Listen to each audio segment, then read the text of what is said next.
Why, and then after the mill floor was put in and the building was completed, then they had a dance or something there, didn't they? Yes. Could you tell us about that? Chris Hanselman was superintendent Of the B. Edmund David Silk Mill. of B. Edmund David Silk Mill.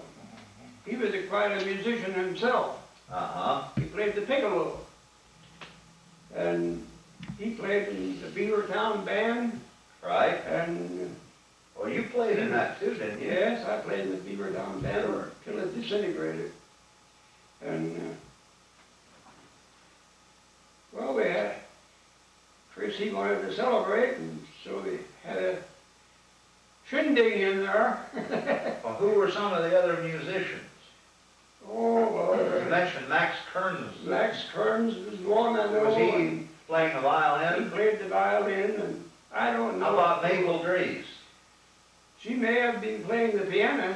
Yeah. She was also in our class. Oh, really? 1918, yeah. It was an interesting class. So, how did this come about then? Did the band rehearse or practice? Oh, yes. We practiced right over here in the Jose Hall. Right.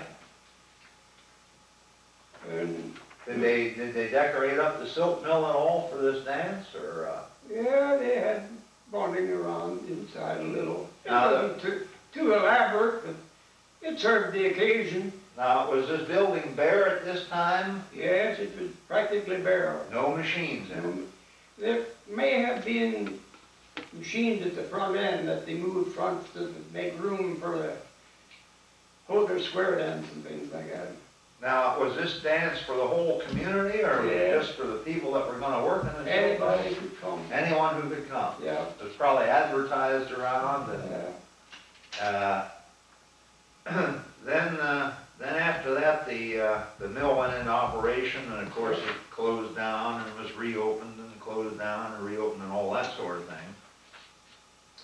But the silk mill itself did sponsor floats and parades. You worked in the silk mill too, didn't you? Yeah, I worked there 10 years. When did you first go to work there? Well, I can't recall exactly. First, see, after I was discharged from the service, my cousin Jay and Reno, they were also in the service, and they were still in the service when I was discharged. When I came home, I headed for Detroit. Huh. I was with Roy Zeckman. Did you go on the Interurban Express, that electrified railroad all along? No. Roy had been working out at Ford Motor. Right. And he came in here a couple of days vacation, and he got after me to go on out. So I went along out with him, not knowing if I'd have a job or where I was going to land. So I went along out with him, and of course I went over to the Ford Motor Company and applied there, but they didn't have anything at the time. And I was roaming the streets, looking at all the unemployment agencies where I could get work. So I had a chance for a Cadillac. So I went over to the Cadillac plant, and I was over there, oh, about 2 weeks, I guess I was working over there. Then before that, I had been standing in line for I don't know how long to get a job at Ford. But when I got up to the foreman that done the hiring, I was standing there, and another guy was backing me, and he thought he was going to be smart, and he run ahead of me. When he run ahead of me, this guy just said, "Move on," he said, for doing that. Yeah.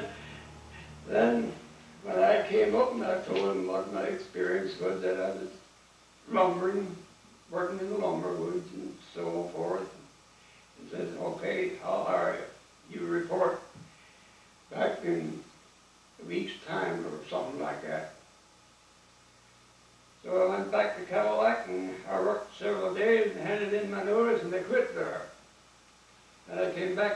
Ford again. Then I was back with Ford for 6 months. They paid pretty good money that time there. Yeah. For those days, because I had seen down the streets of Detroit, lots of fellas walking around selling apples for 5 cents. I can imagine after World War I, why there was all the veterans coming home. Yeah. And at that point, the blotting paper industries, as they're now called in history, weren't. Yeah. The automobile was one of them, and then the motion picture industry was another. Yeah. That involved a lot of people, but it wasn't really going that great guns just yet. But eventually, later in the 20s, it really started to boom. But how long did you work in Detroit then? 6 months. And then you came back to Beavertown? Yep. I went down to the wharf at Detroit and got in the boat and came home by boat. To where, to Erie or? To Buffalo. Oh. And then what, train from Buffalo down? Train from Buffalo down. And in those days, the train was still running right through Beavertown. Oh, yes, yes. So you, that was a nice travel. That was a nice experience for a young man then. Yes, I remember. What did you do after you came home? Well, then I started in the silk mill. For 10 years, you said. And, see, was there Leo Usher or something like that, a superintendent? Leo Utter. Utter. Yeah. So the first gentleman you mentioned, the piccolo player, That was Heinzelman. he was the first. He was the first one. Then Leo Utter. Utter came in, and I guess he was there until you left the silk mill then. Yes, I guess he was. Because we do have some pictures I of. forget the name of the fellow that followed him. I don't know either right I don't know off. where he lived. He lived down here where George Edwards, George Edwards. George Edwards, that's right. Yeah. Yeah, he followed Leo, yes. Yeah. And then that was actually the end of B. Edmund. No, that was during the Plaza. At the Joint Plaza then. Because I think when B. Edmund David went out, Utter was still the superintendent. Then they smashed up all that machinery, you know. All them looms were smashed up and sold for scrap. Then when it reopened those plaza mills and George Edwards came in, then that was a different era. And then Plaza moved out when they struck up here in the 50s sometime. And then this new, well, there was Greenberg and a couple others came in the meantime. Well, in 1936 was my last year that I worked in there. I believe that's when it shut down. I believe that's when it shut down, and that's about when it shut down, yes, because when it shut down, I was one of the last ones in there to work under Heinzelman, and then I left and went to Hughesville. I was over at Hughesville, I don't know how many months, a bunch of us fellas over there. Yeah, I worked there when it shut down. When Plaza shut down. I had worked there when Plaza shut down. that's Mr. When Benford's Greenberg factory. come in again, then I got a job again. I was only off a day and a night. Yeah. So it was shut down, and you guys went up to Hughesville. Yeah. Did you sort of share rides up and back and Well, forth, or did you go there and stay, or We how? boarded there. Boarded up in Yeah. Hughesville. We had a great time up there still. And that was in the textile mill also. Yes, that's right. Okay, I then, was weaving up there, I went back to weaving. Last job I had up here was loom fixing. First I started out with one loom. Then I got 2, and then 3, and 4. And that's about all you could handle at that time. yeah, with the shovel, you had to load the shovels and all that. Load the shuttle and all single-handed jobs. And A lot of folks won't know what we're talking about. I happen to know because. well, you was there. Yeah, but now I guess they operate 50, 60 machines, one That's person. what they tell me.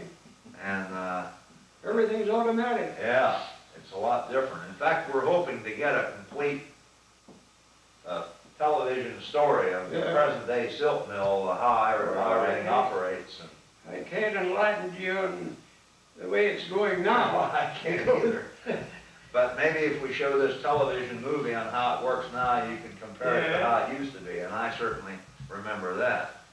Why, we've only scratched the surface on some of the more interesting memories that you could share with us, but we don't want to cover everything at one shot, so to speak. The orchestra that played in the silk mill when they first opened the thing up is an interesting piece of Americana, and the fact that that Republic truck was the one that hauled the timber is rather interesting. Well, that Republic truck, you remember Del Fees pushed the barrel down to Middleburg. Yeah, Nura Fees. Nura Fees' wife. She pushed the barrel down to Middleburg. Well, I think Nura was involved. He had made a bet. Then the truck followed them in the parade. Now, I wasn't there at that time. I was in Sealands Grove yet, in the service yet, when that took place. Yeah. Well, that's probably where this picture is from then. Yeah. But we do have a picture, a black and white picture. I saw one too someplace, but I can't recall where it was anymore. Yeah, and well, listen, Randall, thanks an awful lot for this interview. Perhaps you'll grace us with another one when we have a different topic that we want to talk about. I'll try to. That class of yours and the people in that class and how you, maybe the teachers and all that sort of thing would make a heck of an interesting interview sometime in the future. I just can't recall who was all in my class. I should. Well, listen, we didn't talk one thing over here before we started this interview. If I'd have known that, I'd have went and got the picture. Yeah, and that's what we'll do the next time. We'll have more time to plan what we're going to talk about the next time. So, but for the time being, this being October the 3rd, 1983, we're going to conclude this portion of our interview, and we will look forward to seeing you again, sir. Okay, Thank you very much.